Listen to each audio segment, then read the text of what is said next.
Okay, 653 colleagues, Professor Guri here. I'm going to try this video for you one more time. It'll just be my voice, and that way I can expand the notes that I'm going to speak from anyhow. And I'll try to be brief. Actually, a bunch to cover here. By the way, these notes are available to you, and it may be best for you to open the notes as you're listening to this, or just know that I may skim over some things that are in the notes in in my attempt to get through this a little quicker than normal because I'm just out of surgery one day. Okay, so we spoke in class about PBL. And my greatest point with project-based literacy, not literacy, project-based learning rather, is that it, it it's an example of how technology integration allows people to move from teachers to move from teacher-centered traditional instruction to student-centered progressive instruction. And we also discussed, and we also know that PBL, while it's spoken of, is not well understood, and it's not something that's popularly uh, implemented or accepted as something that actually go on in schools much. This discussion is about STEM, and STEM is also also in the world of progressive instruction, but it's very much accepted. And if you were to speak to a principal of any school, they'd say, "Oh, of course, we're all about STEM." And I don't know that that's true, but it shows an attitude. And the attitude of the field is that STEM really is accepted, not to be questioned, and it's something every school tries to present itself as offering kids. Okay, so I'm going to talk a little bit about how we got to STEM and then how we moved on to STEAM. Again, STEM in my mind is very popular, and it's disruptive in the sense of what's fully implied by teaching STEM uh, is a radical change from what's traditional. Okay. And as you can see in the notes here, I call it cross-curricular, multi-subject based instruction. In other words, it's an approach to instruction that's different than the classical Mr. Smith teaches science, Mrs. Jones teaches math, and Miss McGillicuddy teaches technology, each in their own separate classrooms at different times of the day. The purpose of this video is to give you an overview of STEM and STEAM instruction, to pique your interest in those facets of it that resonate for you, and to provide opportunities for you to investigate those further. That'll be your follow-up activity. STEM to STEAM, that's what I call this talk. Okay, so our 653 purpose in all of this is not simply to get up to speed on STEM education, but to view STEM instruction through the lens of technology integration. In other words, we're not going to become STEM teachers. We're focused on how STEM is an opportunity and requires technology integration. Um, and what follows is what I feel are the important things for you to be thinking about and knowing. Again, STEM is a very accepted element of the shift from traditional to progressive education. And one key way the field views STEM is as an alternative to the traditional organization in instructional uh, in schools. So again, traditionally, ELA, science, math, social studies, whatever, they're all taught in isolation. Many of us consider that, and many of us, I mean, people like myself who've been around for some time and who look at the institution of schooling from the point of view of maybe not everything about it is correct, and maybe there are things that ought to be improved. Many of us consider that this is done primarily for practical reasons. So again, why is all of this isolation? Why is math isolated from science, from ELA? It's for practical reasons, not for educational reasons. It's more practical to schedule staff, certify teachers, manage the budget. Those are the reasons that you have these silos. And that's a good illustration here. Each of these, this comparison is often made of these subjects taught as silos, separate from one another completely. There's been much said in the field about how this is a contrived view of learning, and especially if we consider that one of the most often stated reasons for schooling in the first place is to prepare students for the worlds of higher ed and the world of work, where practitioners and their assistants blend knowledge from each of the individual subjects into a seamless continuum of authentic real-world applications of knowledge.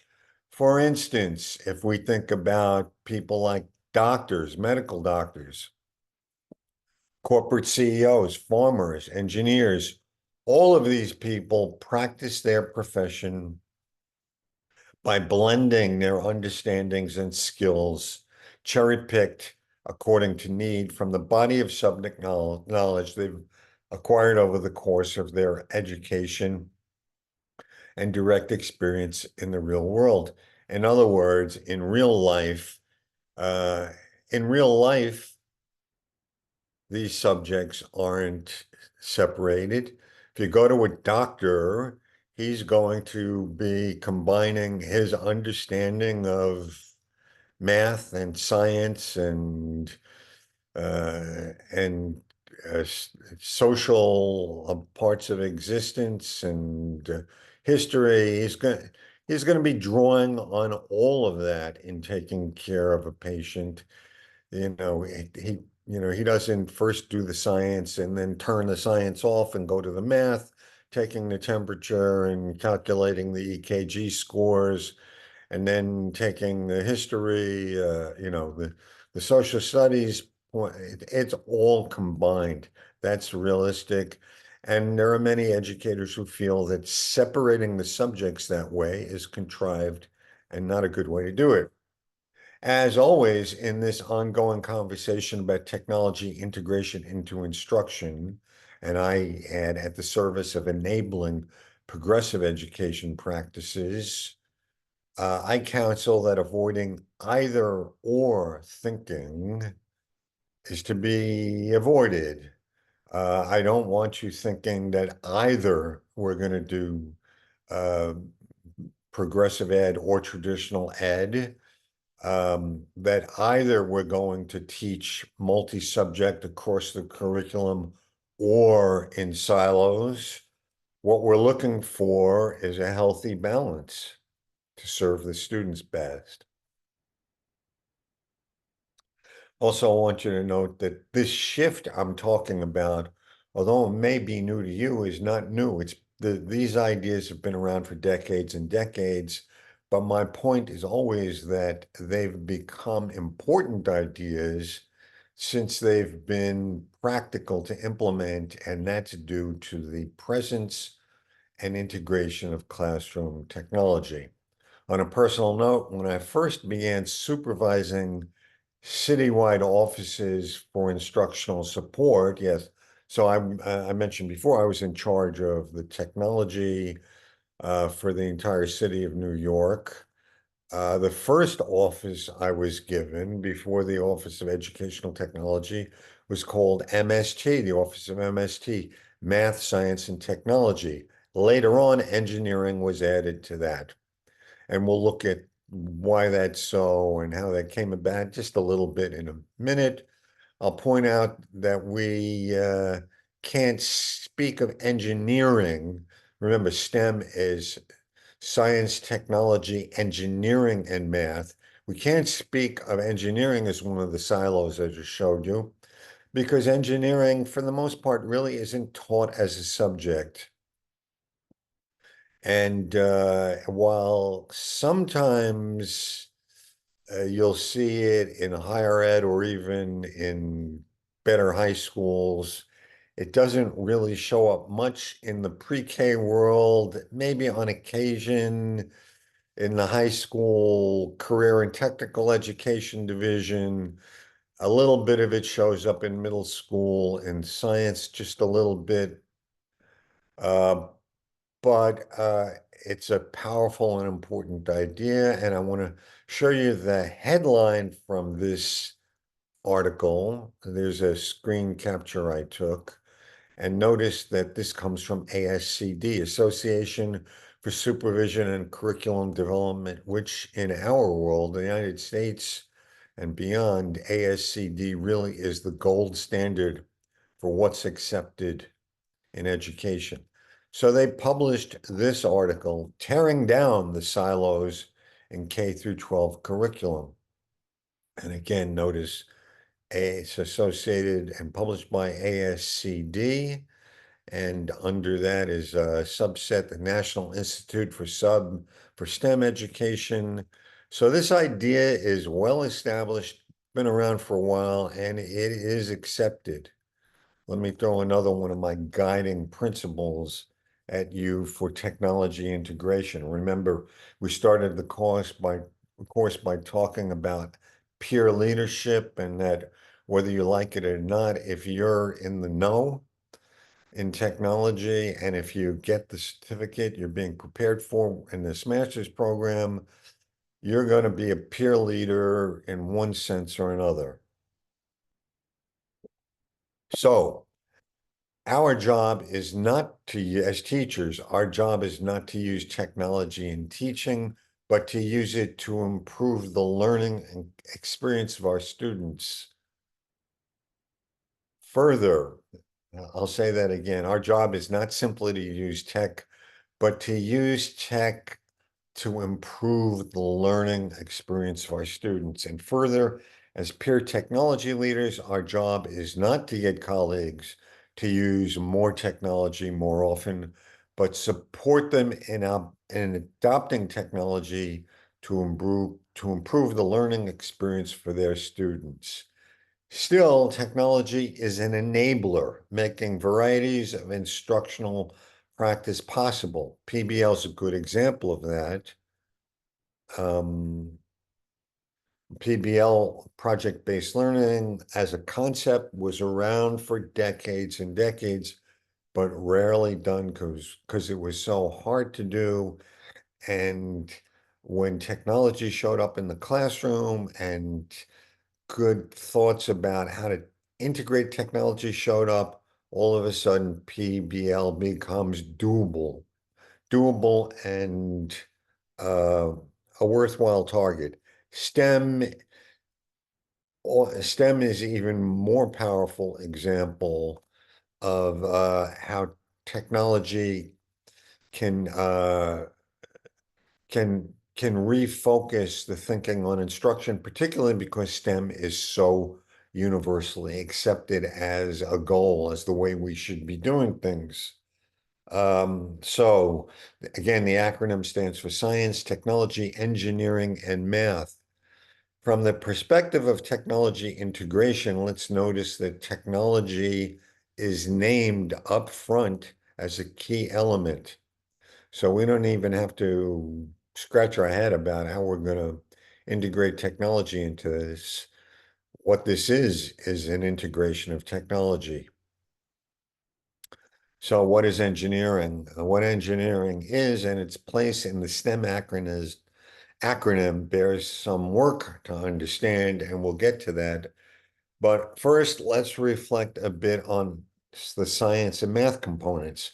So even before we get to STEM, even when we accept that science is a silo and math is a silo, there's the possibility of using tech to improve their teaching. Short digression. Back in the day, before the advent of ed tech, science and math were taught in public schools relying on the principal resource, the textbook. And even at this late date, when I think back to what the textbook was, I'm in awe of it. The textbook was a marvel and enabled school districts by the thousands to offer science and math courses taught by generalist and specialist teachers alike. Think back to our history in the US, back to say 1920s. You're out in Kansas or Idaho or Nebraska, rural communities where the average household still didn't have electricity and indoor plumbing was a luxury. Those communities all had schools, often one-room schoolhouses with one teacher. And how did that teacher manage to provide a quality education to those kids? That was made possible by the textbook, carefully prepared by a publisher who had teams of instructional and curricular experts. Between the covers of those textbooks was an entire course, all of the information and concept-bearing content needed to inform those students was in the text. Formative assessments, generally end of the chapter, short answer or fill-in quizzes.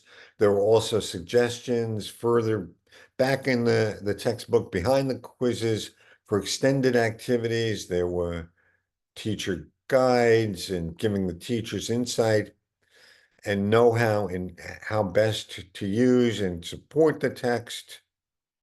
The text was a marvel. Everything needed was there, but still, yeah, take a look at this illustration. Still, while these texts were repositories of learning potential, the experience of whole group standardized instruction that relied on them was very frequently experienced by the students as totally teacher-centered, devoid of opportunity by the students, uh, for the students as totally teacher-centered, devoid of opportunity for them to choose what and how to learn. In this course, we've talked about voice and choice. Kids need choice. And the textbook was entirely prescriptive and one size fits all oriented in terms of the format and the language difficulty of the text passages. Small wonder that so many students found learning this way to be boring and unsatisfying, something to bear and get through. And that was my experience in school too. And I certainly went to public school before there was ed tech. That being the case, technology using science and math teachers would be wise to ponder how simply replicating text in digital format might make them. Okay, so what I'm saying is we've talked about textbooks, and now that we have technology, maybe what we don't want to do is simply replicate that textbook experience digitally. It would come out looking something like this. Maybe a little, textbook on the screen, maybe a little more attractive. Maybe there's a little interactivity. Is that enough to make a real difference? Yes, from the student side of things, texts that include media items like videos and animations can be more engaging. And yes, texts allow for the appearance and pacing of the presentation of the text. In other words, each student maybe can get the text at his own speed, maybe change font style, size.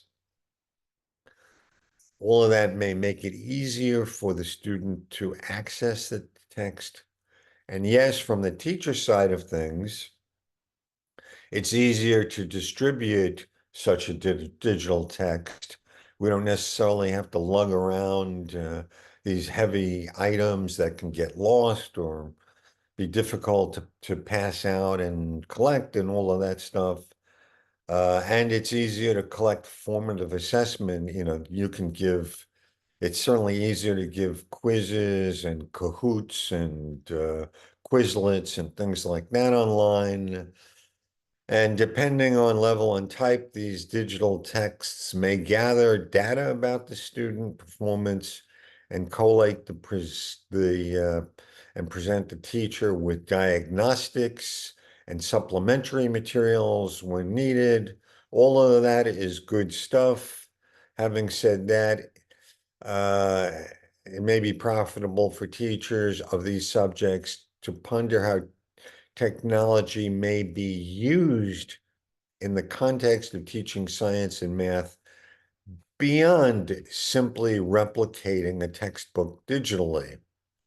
I'll bring us back to what I call the HOTS, not just me, a lot of people call them HOTS, the higher order thinking skills at the top half of Bloom's taxonomy.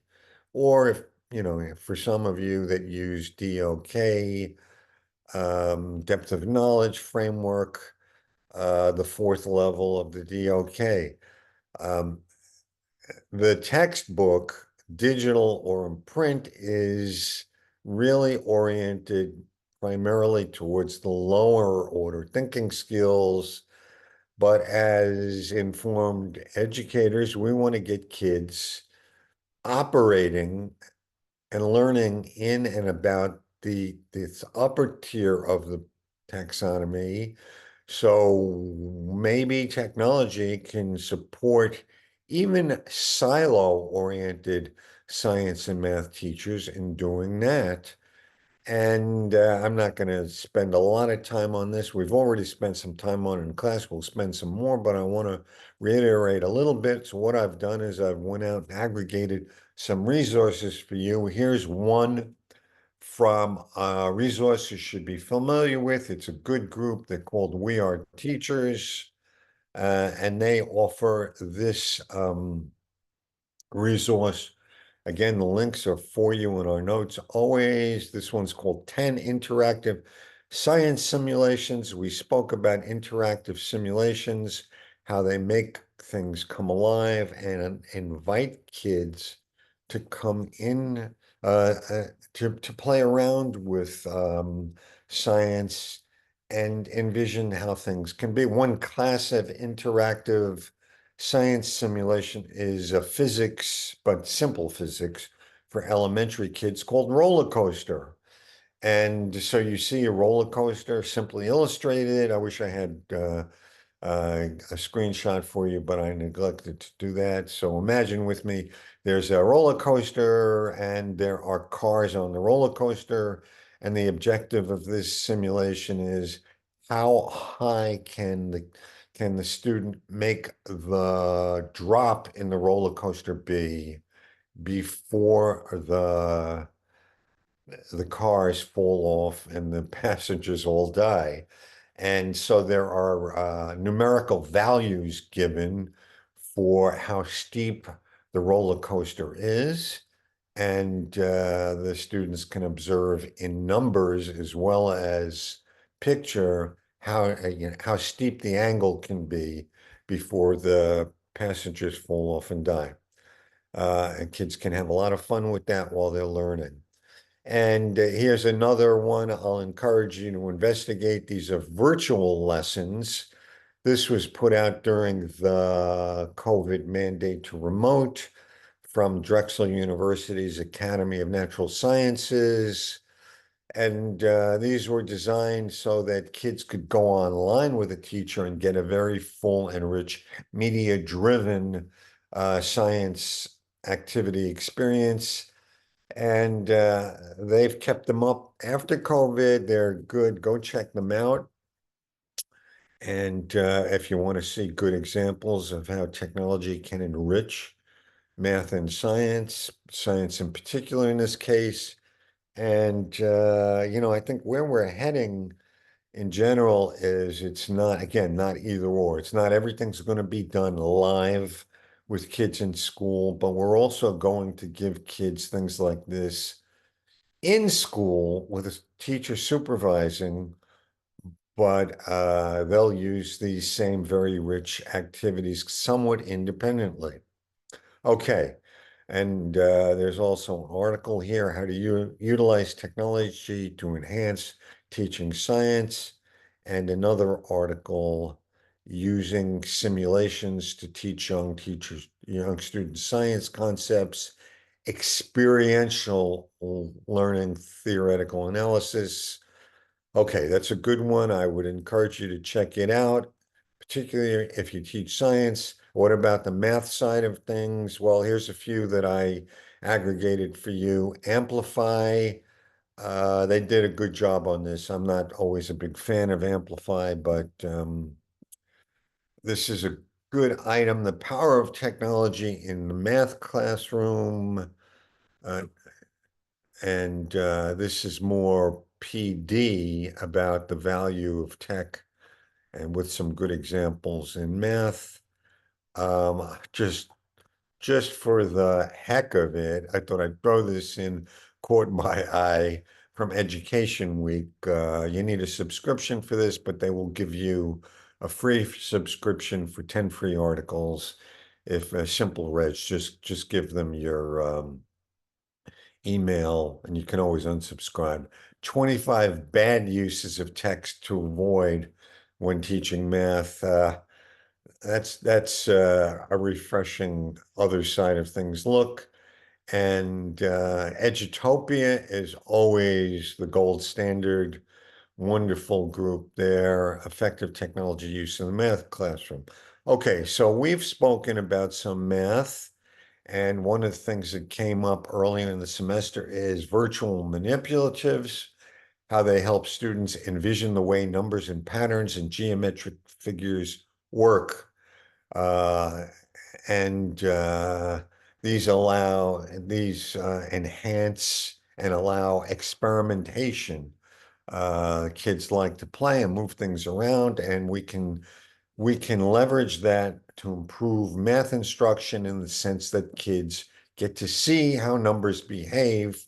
Uh, and one of the one of the philosophical changes that's gone on over the past couple of decades in math instruction is we now want kids to understand math and how it behaves and often in a visual way, as well as to do math. So it's not just what's the right answer. Do this example, solve this equation. What's the right answer? But what was happening to those numbers as you did that? What did it look like? How did it progress? We talk about numeracy as a corollary to literacy. It has a lot to do with understanding, not just doing. And another side of math that's somewhat universal is that at some point, math teachers ask students to explain how they got to a solution. And this can become a very worthwhile, almost project-based activity. Kids can prepare a little presentation and make a video of themselves explaining how they got to an answer. And maybe they'll even envision themselves explaining it to other kids as the teacher. One very useful, easy to use resource for this is Flip Video. You may recall that when we had our guest, Dr. Rose, and she was talking about the soapbox activity at her middle school. Those kids videoed themselves giving their soapbox speeches using Flip. Okay, so now I want to take another digression because somewhere along the line, you're going to hear, particularly as someone involved with technology integration, you're going to hear about computer science and coding. Coding is the big buzzword Everybody promotes coding. Kids should learn how to code. You got to know how to learn how to code a computer,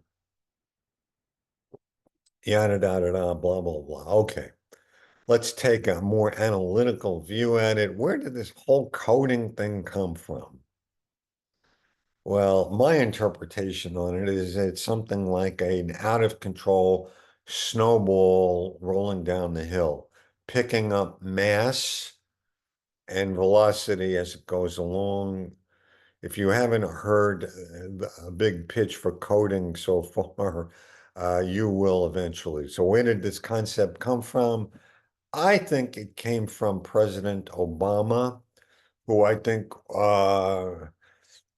wanted to make a very good point and didn't understand how it would be taken in the real world.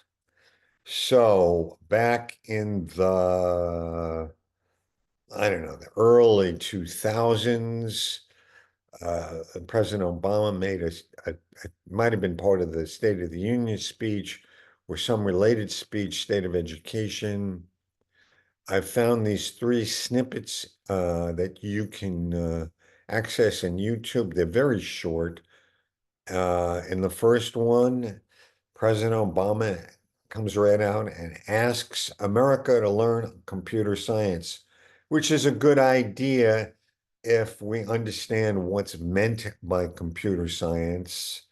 Uh, has everything to do with coding, but to say that coding is the entirety of computer science is probably doing disservice. It's more than that. And that's certainly not the context. You need to understand not just how to code, but why to code. In this other one, uh, a national initiative was started 10 years ago, and it still exists. Some schools still do this. It's called the Hour of Code. And the idea was every kid in school, either every day or every week, should spend an hour learning and practicing coding. And I think that's fine, except, I got into a big argument with a technology vendor about 6 months ago because people who sell digital resources to teach coding like to say, oh, well, the kids have to learn how to code because when they get into the world of work, they're going to have to know how to code computers. And I think that's nonsense. I watch my wife every day come into the living room and tell our computer interface, Alexa, that's the Google dot, the little thing that you talk to Alexa, and she says to Alexa, Alexa, turn on the TV and take me to CNN or PBS. And so she's having a dialogue with a computer and telling it what to do, and it responds. She doesn't need to know how to type any code into anything. And often in the car, I observe this, she'll turn on her iPhone and say, Siri, tell me how to get to the mall. And again, she's interfacing with a computer and telling that computer how to do for her what she wants it to do. She doesn't need to type any code into anything. So there probably is a lot of value in coding and learning to code, but to approach it from this point of view of they've got to learn to code if they're going to survive, I think we're doing is a disservice. And here's one last. It's almost 4 minutes. Obama says teach all students computer coding. Again, wonderful idea if presented in the right context with the right spin on it. One thing I'll add even further are a couple of, I'll call them impertinent, perhaps inconvenient questions. I just answered the first one for you. Do you really need to know how to code to operate a computer? in any context other than being in the technology industry? Of course, if you're involved in designing computers and if you're involved in designing reason, you need to know how to code. That goes without saying. But the average person, I think not. I think as we move into the age of AI, that's less and less true, not more and more true. Uh, but if you are in that industry, I think you need to put even more attention on your skills. Here's an article I pulled from Forbes, which is largely an economics and excuse me, business magazine. And the question posed by the headline is, how will AI impact the skill of need for coding? And they kind of reiterate what I just said. The average person, not so much at all. But if you're in the industry, you're going to need to know coding better and more. Okay, so my takeaway. There's a great deal of potential, many benefits from learning coding, but I question the rationale that one must learn coding to be successful or even to get along in a world that is tech-centric and especially that a school that teaches coding has covered its mandate to teach technology sufficiently. So that's one of my real holdouts. I often find that principals will tell people, parents and teachers, we teach coding. We have kids doing these little coding games that we got online free. So it's all, they don't need to learn anything more about tech. Untrue and not really deceptive and misguided. There's so much more to learn. And one of those other things is, and this is especially for our course, how technology impacts learning, knowing, and using math and science. In other words, what kids need to learn about, particularly in math and science, is technology integration, how using the tech in the context of learning and using math and science is crucial in this day and age. However, if you want to find out more about coding, and I recommend you do that, I would go to this resource called Tinker. It is excellent if you understand what they're doing and what its relative value is. They say Tinker is the world's leading creative coding platform, enabling students of all age to learn to code at home and at school and on the go. And I think Tinker is good stuff if taken with a grain of salt and understood. And at least the first level of it is free. Go check that out. Okay, so now that we've covered coding and math and science enable as math and science as silos enabled through technology, let's look at STEM, a move away from teaching in silos. STEM is most truly and fully understood as the integration of the subjects of science, technology, engineering, and math.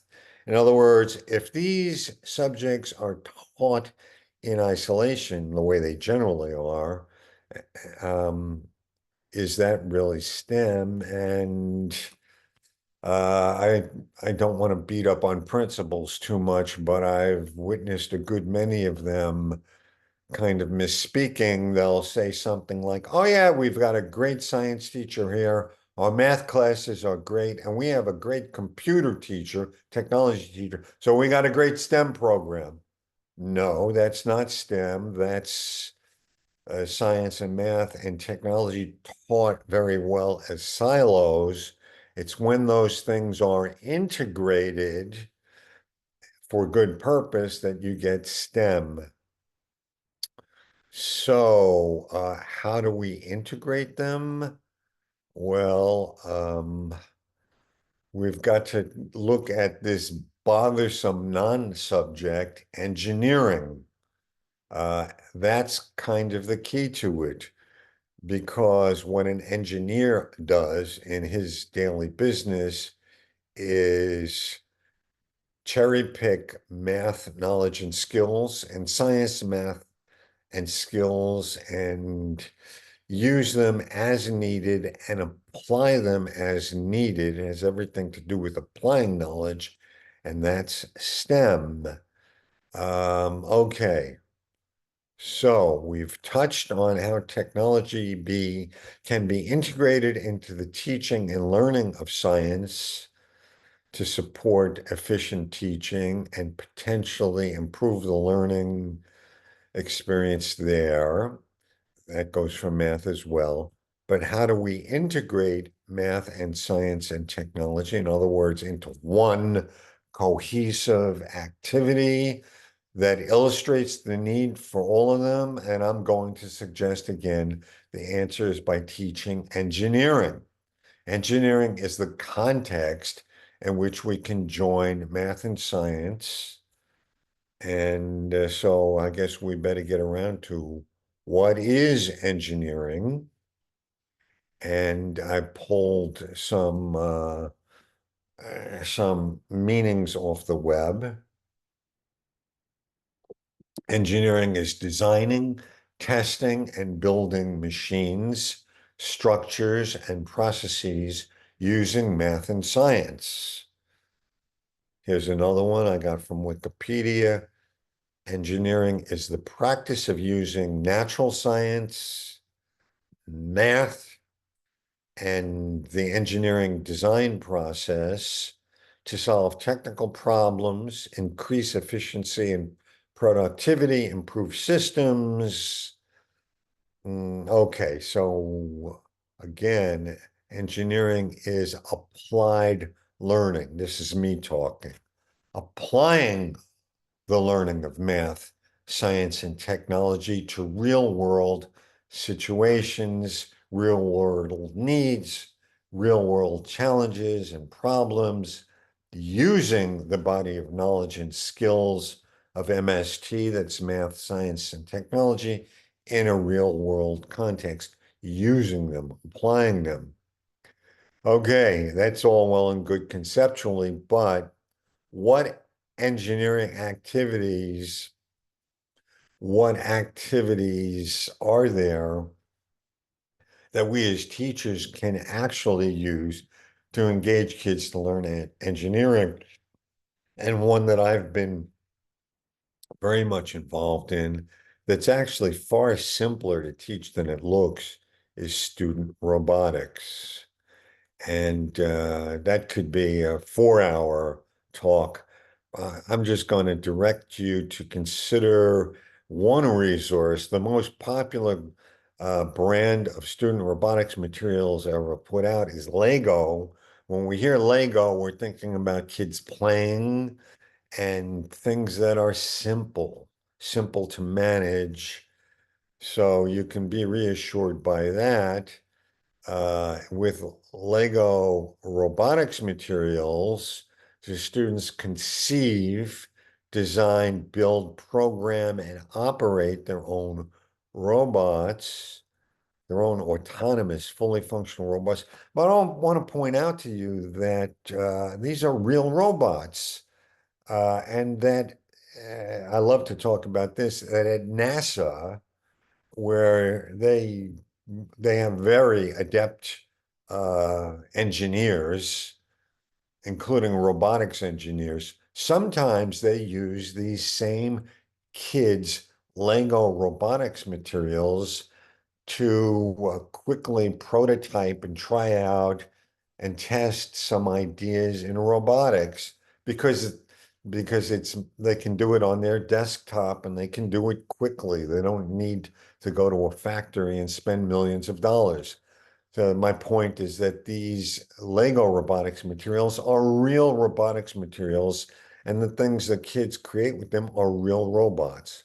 So if you want to find out more about this or get a quick snapshot understanding, here's a YouTube video I found for you, uh, put out by Lego, and we can recognize these parts having the little Lego features. It says learn the fundamentals of how to design, build, and code robots, robotics with Lego. It's a 30, I don't know. It's a short video. I highly recommend you go check that out.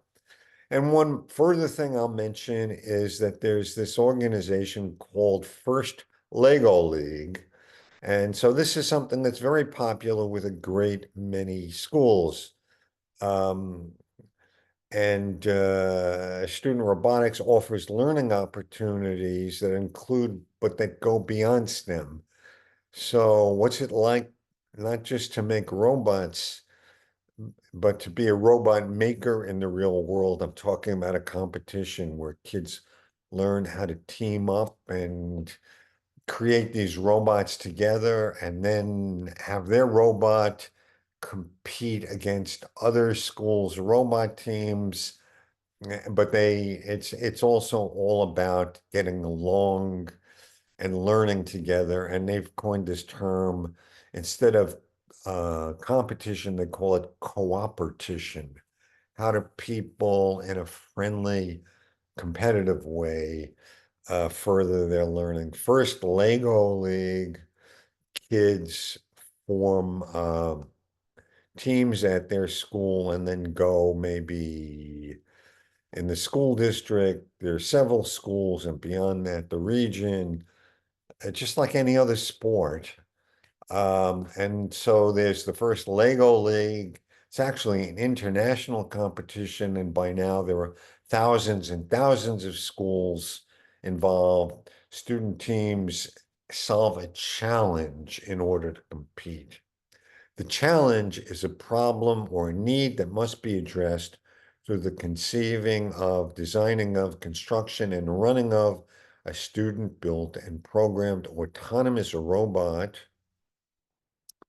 And so here's another YouTube video in which pretend you're, a fourth grade teacher and you don't know anything about robotics, but through this program, alongside your students, you're going to learn a little bit about robots, just just enough to build these Lego robots and compete. So in this video, the organization explains what the challenge is. What's the problem you're going to have to solve in the real world with your robot? Okay, so I think that's a quick, all of that is a quick, I've been talking for about 40 minutes now. That's a quick snapshot of STEM. Let's move on quickly to STEAM. If we add to science, technology, and math, the arts, we arrive at STEAM. The A is for arts. And why in heaven's name would you want to do that? Why add the arts to STEM? Well, there are probably many rationales, but one that I think will serve our 653 course, exploring technology integration, is that the arts provide opportunities and advantages for students to communicate, to explain, to demonstrate their learning and thinking effectively. And obviously, they are product oriented. In other words, kids are going to create something. They would greatly facilitate a PBL approach to STEM.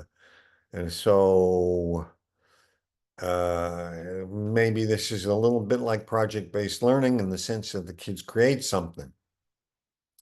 The arts are complex, and this video is not the place for a full discussion of every aspect of all of them. Instead, here are a few examples.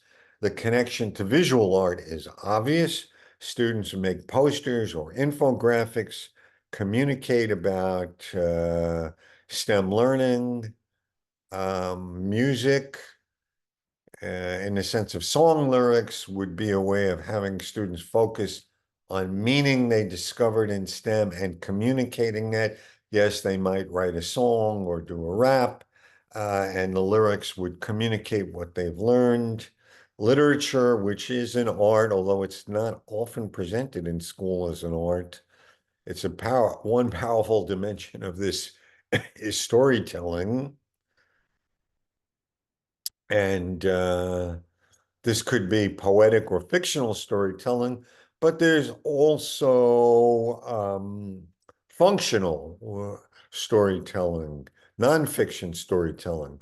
And by the way, ISTE, International Society for Technology and Education, which is a publisher, my publisher, a number of my books, just released this. I haven't read it yet. I hope to read and publish a review of it. It looks great. Storytelling with purpose. And so again, one of those purposes might be functional storytelling.